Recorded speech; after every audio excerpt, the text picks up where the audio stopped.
En esta ocasión hablaremos de la evaluación de los síntomas y la prescripción constitucional. En el tema de la evaluación de los síntomas, podemos decir que no todos los síntomas de un caso tienen la misma importancia. Los síntomas normalmente están ordenados de acuerdo con su intensidad. Esto es cuán profundamente alcanza el organismo y también de acuerdo con su peculiaridad. El paciente nos da una lista de síntomas. Todos estos no tienen la misma importancia, por lo tanto, a fin de individualizar al paciente, el médico homeópata debe aprender a distinguir aquellos síntomas que son más importantes, aquellos síntomas que serán y aquellos síntomas que serán eliminados. Esto nos ayudará a seleccionar el medicamento correcto.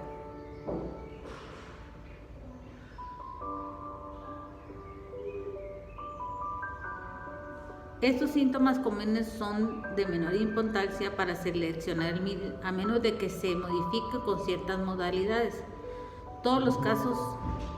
Cada caso representa síntomas poco comunes, peculiares, y son precisamente esos síntomas los que individualizan el caso. Intensidad de los síntomas. Los síntomas de los medicamentos se estudian respecto al orden del grado. Los síntomas más peculiares, extraños, son los más importantes. En efecto, son usualmente una sensación particular, una modalidad importante o un concomitante prominente.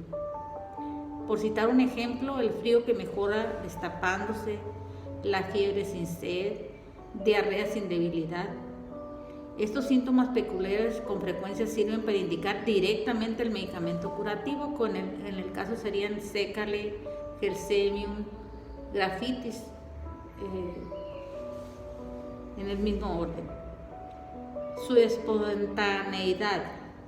La espontaneidad con la cual se narra un síntoma es una medida confiable de su importancia.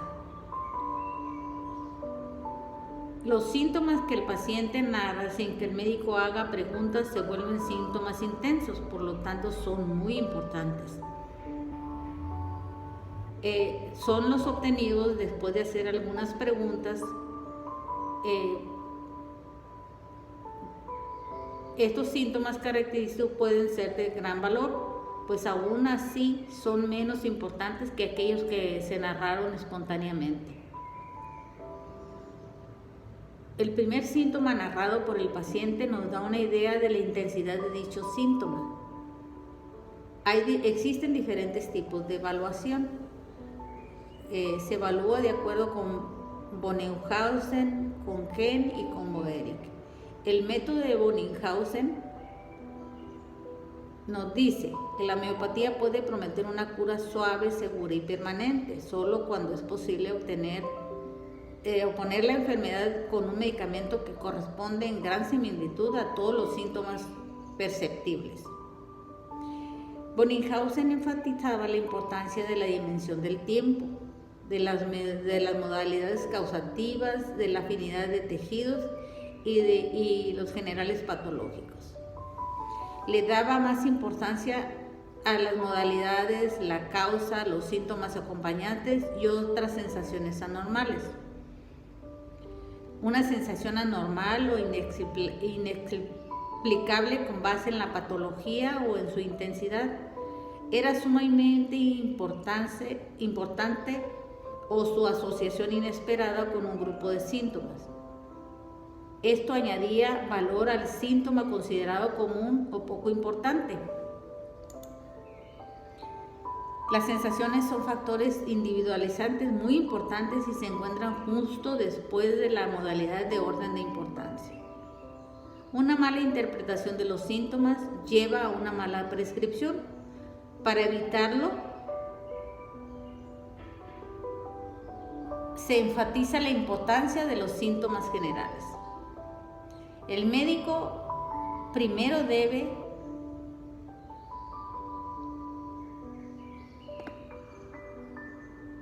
de anotar la causa tanto como puede descubrirse y la razón que sostiene su modo de vida, la cualidad de su mente, la disposición y el cuerpo junto con otros síntomas. Por lo tanto, de acuerdo con él, el médico debe de tratar de establecer la causa exacta de la enfermedad, tratar de conocer el origen de la enfermedad.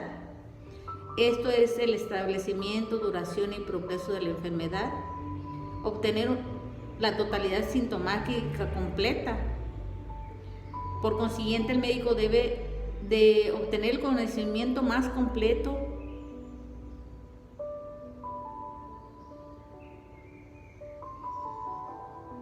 El método Bonninghausen sobre la evaluación consiste en los siguientes 7 puntos. Quiz, que es la personalidad o individualidad. Quid, enfermedad, su naturaleza y peculiaridad. Ubi es el asentamiento de la enfermedad. Cubis auxilius, los síntomas acompañantes. Cur, la causa de la enfermedad. Quomodo, la modificación, agravación y mejoría. Y el cuándo, el tiempo. Se debe de jerarquizar los síntomas. La jerarquía se refiere a los diferentes valores que se le asignan a los síntomas de acuerdo con sus características. Un síntoma local comparado con un síntoma general o un síntoma mental, todos tendrán diferentes valores.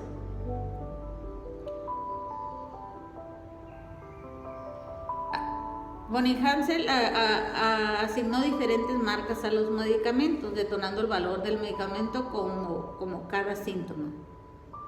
Mayúsculas 5 puntos, negritas 4 puntos, cursivas 3 puntos, normal o ordinario 2 puntos y normal o ordinario entre paréntesis 1 punto. Los grados anteriores se basaban en el siguiente criterio. Medicamentos de 5 puntos. Produjeron el síntoma de la mayoría de los experimentadores y han confirmado en repetidas ocasiones en la clínica. Los medicamentos de 4 puntos se presentaron en poco menos de los experimentadores, pero son casi tan contundentes como los anteriores. Un medicamento de 3 puntos, aunque observados en las experimentaciones con menos frecuencia, han recibido confirmación clínica. Uno de 2 puntos no deben ignorarse solo por su jerarquía menor, pues los síntomas que se encuentran por este medicamento junto con otros síntomas del complejo de la totalidad nos llevan a confirmar a este medicamento. Medicamentos de 1 punto. Son medicamentos que han confirmado su eficacia con dichos síntomas solo de manera ocasional. No se han verificado ni confirmado. Ahora vamos a ver los términos de jerarquía de acuerdo con Ken. 0 es local o lo que Ken llama particular. 1 es físico general. 2 es un síntoma mental, emocional o se trata de la etiología. El método de evaluación de Ken nos dice que los síntomas son de 2 tipos principales. Primero, aquellos que pertenecen al paciente como un todo, o sea, los generales. Y segundo, aquellos particulares que no pertenecen al paciente como un todo, sino que solo pertenecen a una parte. Estos son los particulares de Ken. Entre los generales, los síntomas de primer grado se encuentran los síntomas mentales, que son los de mayor importancia. Los de segundo grado se encuentran los síntomas generales del paciente, tales como las reacciones de su cuerpo, los cambios de clima, por ejemplo, clima húmedo y clima seco. Un tercer grado se encuentran los deseos y las aversiones. Entre los particulares se encuentran síntomas de primer grado porque llevan rasgos particulares inusuales, inesperados. Pueden ser mentales, que comprenden la voluntad, entre paréntesis emoción, la comprensión y el intelecto. Pueden ser físicos generales, que se refieren al tiempo, la temperatura, al clima, la posición, a los estímulos externos, a la vestimenta, etc. Y pueden ser particulares, con modalidades extrañas, raras, particulares y peculiares. Ahora hablaremos del método de evaluación de Boerick. Él habla de generales o absolutos. Los síntomas generales o absolutos son aquellos que son comunes a todos los pacientes, que representan la misma enfermedad y son esenciales para el propósito de la diagnosis. Estos síntomas absolutos aparecen en cada experimentación y son de naturaleza general. Incluso aunque son diagnósticamente importantes, son de poco valor para determinar el medicamento homeopático. Síntomas determinantes son síntomas características, síntomas guías o keynotes encontrados en las patogenesis del medicamento.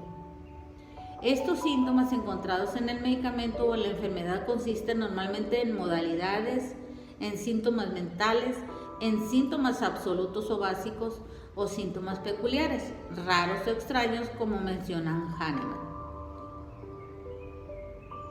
Y finalmente vamos a hablar del método de evaluación de los síntomas según Hahnemann.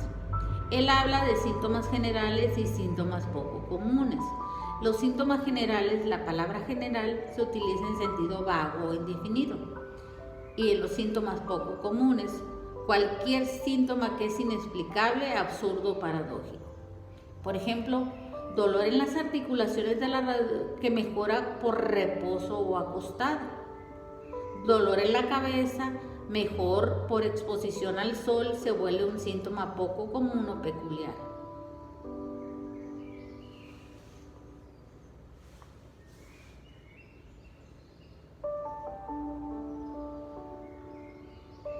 Por consiguiente, cualquier deseo con una intensidad extraordinaria siempre se encontrará muy alto y en la jerarquía de los síntomas.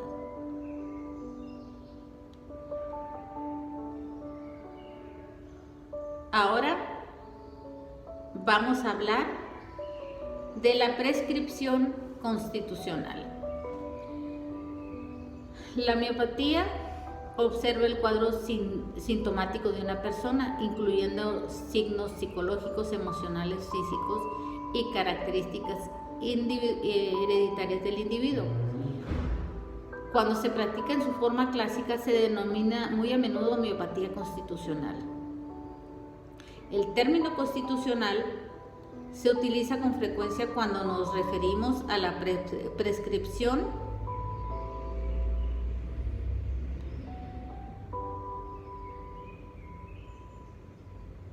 constitucional para indicar la consideración de una totalidad más profunda que aquella que está en episodio agudo, también usado para diferenciar entre tipos de pacientes para describirlos de acuerdo con varios sistemas de clasificación y al determinar síntomas comunes y característicos de la enfermedad. Hahnemann mismo nos hace referencia a la prescripción constitucional. Esto no lo hace Hahnemann, ni en el organón ni en las enfermedades crónicas. Hahnemann utilizó el término constitución puramente para describir la apariencia del individuo. Con más frecuencia la impresión nos da Hahnemann es que cuando tiene una mente la forma física.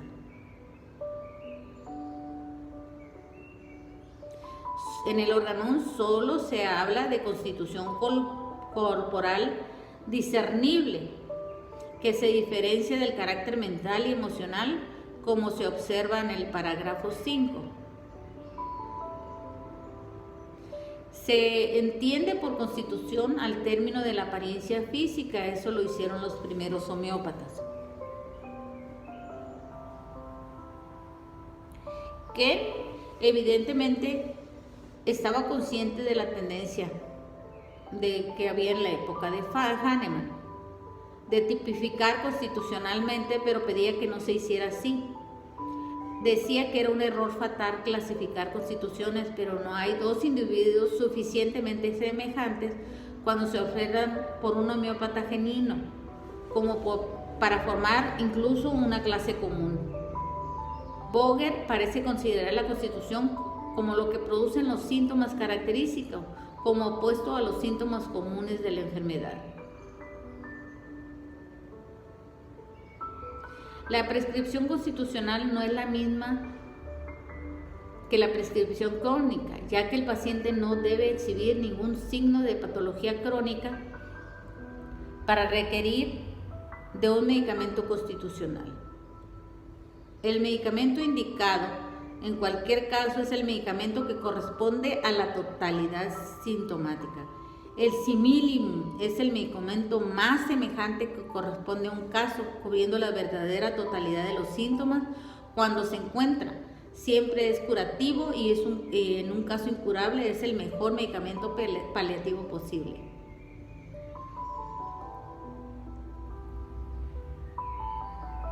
La selección del similimum implica su administración única y sin ninguna mezcla de otras sustancias medicamentosas. La totalidad de los síntomas puede constituir la indicación sólida para determinar la selección del medicamento curativo.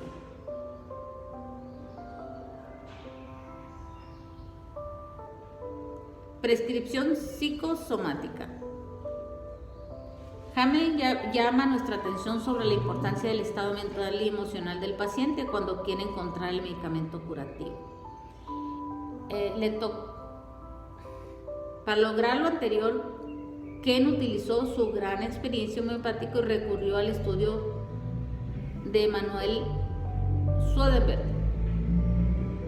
El método kentiano resultante opera desde una perspectiva física en la que la enfermedad se ve como un fluido que va desde la región más interior del ser humano hasta la región más externa.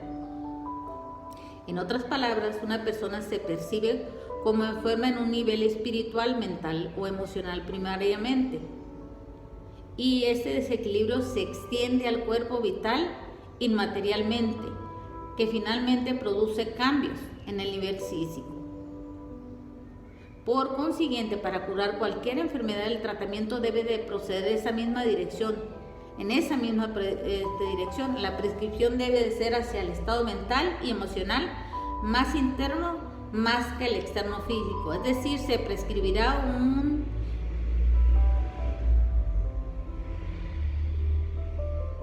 en favor del paciente como un todo. La jerarquía de los síntomas. Cuando el caso se ha tomado completamente, aquellos síntomas que se consideran característicos deben jerarquizarse según su importancia, respetando el siguiente orden. Síntomas mentales y emocionales primero que otra cosa.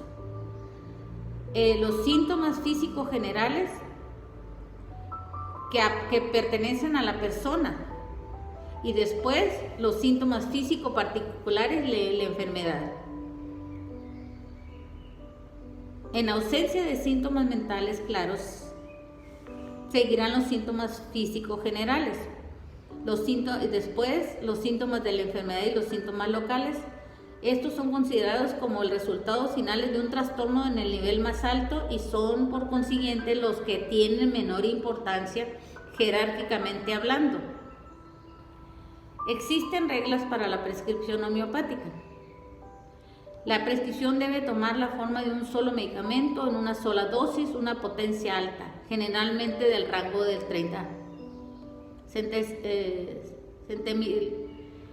Un componente clave es también la necesidad de esperar hasta que la respuesta o la prescripción haya cesado claramente antes de repetir el medicamento o prescribir una vez más. Mientras Hamelin abandonó esta regla a favor de las dosis repetidas y frecuentes, esta ha permanecido como un estándar en la práctica de la prescripción constitucional hoy en día. Es casi una regla que se debe a las enseñanzas de Ken, que se basó en la quinta edición del Organon.